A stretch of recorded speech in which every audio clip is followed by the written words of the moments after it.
Oh, nag-iisip po ba kayo mga bossing ko ano po ang pinakamaiinam na pwede nating gamitin pampaswerte? O di ito, mga bossing ko, ang ating perpektong kombinasyon, yung ating kyat-kyat at yung ating itlog. Ngayon pa mga bossing, ang gagawin nyo lamang, pagsasamahin nyo po siya. Ilagay nyo po ito sa isang mangkok or sa isang platito.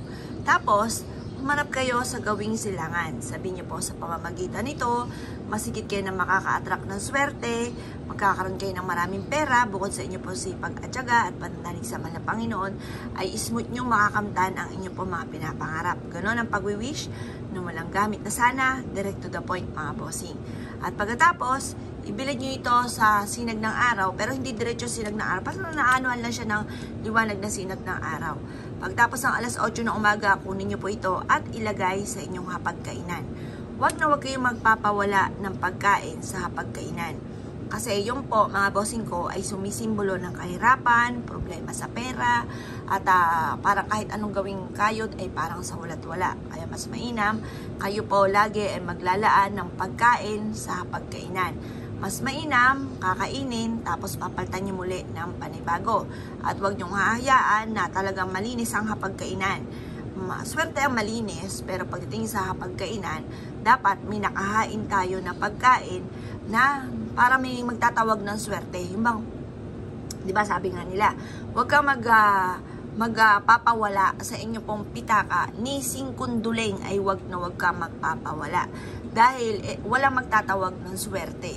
Pagdating sa pagkain, ganun din po mga bossing. Kapag dating sa pagkain, walang nakalagay sa inyong hapagkainan, walang magtatawag ng swerte. Walang magtatawag ng kasamahan nila.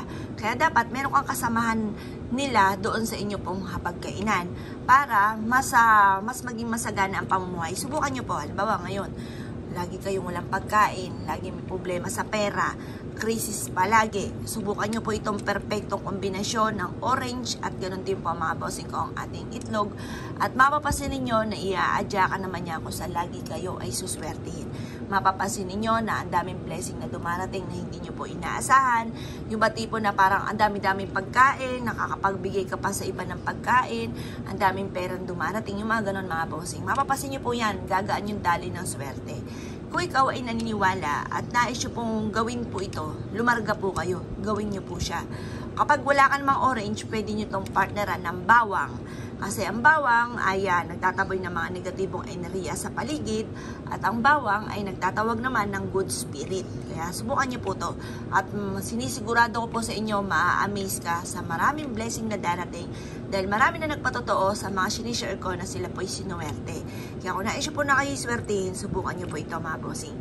Kaya kung kayo po naniniwala at nais po ito gawin, ay siya mga bossing, good luck po sa inyo po lahat.